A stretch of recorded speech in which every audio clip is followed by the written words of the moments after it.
नाज़रीन आम ख़बर आख़िरियूं त निगरान वॾे वज़ीर मक़बूल बाक़िर चयो आहे त कोशिश आहे त बोर्ड मुतासिरनि जा घर जल्द खां जल्द मुकमिल कया वञनि। असां चूंडूं कराइण लाइ तयार आहियूं। इलेक्शन कमीशन नई चूंडुनि जी तारीख़ अञा नाहे ॾिनी। निगरान वॾे वज़ीर चयो त नई चूंडुनि जी तारीख़ छो नाहे ॾिनी वई, उहो सवाल इलेक्शन कमीशन ऑफ पाकिस्तान खां पुछणु घुर्जे। इलेक्शन लाइ ट्रांसपोर्ट, सिक्योरिटी ऐं ॿियूं सहूलियतूं फराहम कंदासीं, सिंध जे निगरान वॾे वज़ीर चयो आहे।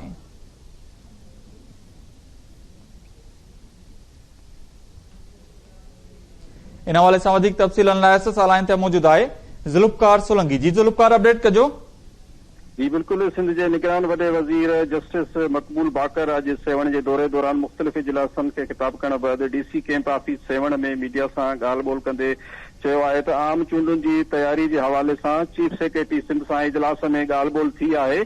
असां तरफ़ां इलेक्शन बाबति तैयारियूं मुकमिल आहिनि, जंहिं वक़्त बि चयो वेंदो असां चूंडूं कराइण लाइ तयार आहियूं। बाक़ी इलेक्शन की तारीख़ न ॾियण बाबति सुवाल इलेक्शन कमीशन खां कयो वञे त बहितर थींदो। बाक़ी इलेक्शन कमीशन जे वाइदे ते यकीन आहे। हुन चयो त सिंध अंदरि ॾोहारियुनि ख़िलाफ़ ऑपरेशन करे ॾोहनि ते कंट्रोल करण लाइ रोज़ गॾिजाणी कयूं पई वञनि। काल्ह एपेक्स जी पिणु गॾिजाणी थी आहे। ॾोहारियुनि ख़िलाफ़ ऑपरेशन जारी आहे, जंहिंमें आईजी सिंध ऐं होम मिनिस्टर बि मौजूद हुआ। ऑपरेशन लाइ रेंजर्स की मदद भी वठूं पिया। कराची में उन ते अमल कयूं पिया, जंहिं बैदि ॾोहनि में घटिताई पिणु अची रही आहे। अञा वधीक घटिताई पिणु ईंदी।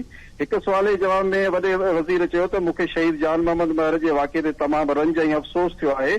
उन जे कातिलनि जी ॻोल्हा जारी आहे। असांखे शहीद जे कातिलनि खे केफ़र किरदार ताईं पहुचाइण में ख़ुशी महसूस थींदी। निगरान वॾे वज़ीर वधीक चयो त महांगाई ते कंट्रोल करण ऐं ज़ख़ीरा अंदोज़नि ख़िलाफ़ कार्रवाई जी हिदायत कई आहे। महांगाई घटि करण लाइ कोशिश जारी आहे। कराची में खंड जी लखें कटन समेत मुख़्तलिफ़ सामान की रिकवरी पिणु कई वई आहे, जंहिंजो फ़ाइदो अवाम खे पिणु थींदो। डॉलर बि हेठि आयो आहे। हालतूं मुश्किल आहिनि, पर उम्मीद आहे त बहितरी ईंदी। हुन चयो त हर लिहाज़ खां सूरत हाल बहितर आहे। तरक़ियाती कमनि समेत जेके बोर्ड मुतासिरनि जा घर तामीर कया पिया वञनि उहे तमामु सुठा ठही रहिया आहिनि। कोशिश आहे त बोर्ड मुतासिरनि खे सुठियूं सहूलियतूं मुयसर थियनि त ख़ुशी थींदी।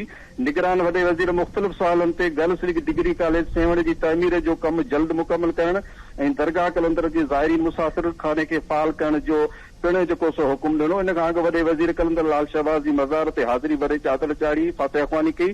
जंहिं बैदि वॾे वज़ीर सैयद अब्दुल्ला शाह इंस्टीट्यूट सेवण ऐं मंशूर बंद ते ठहंदड़ अड़ल वाहेड जो।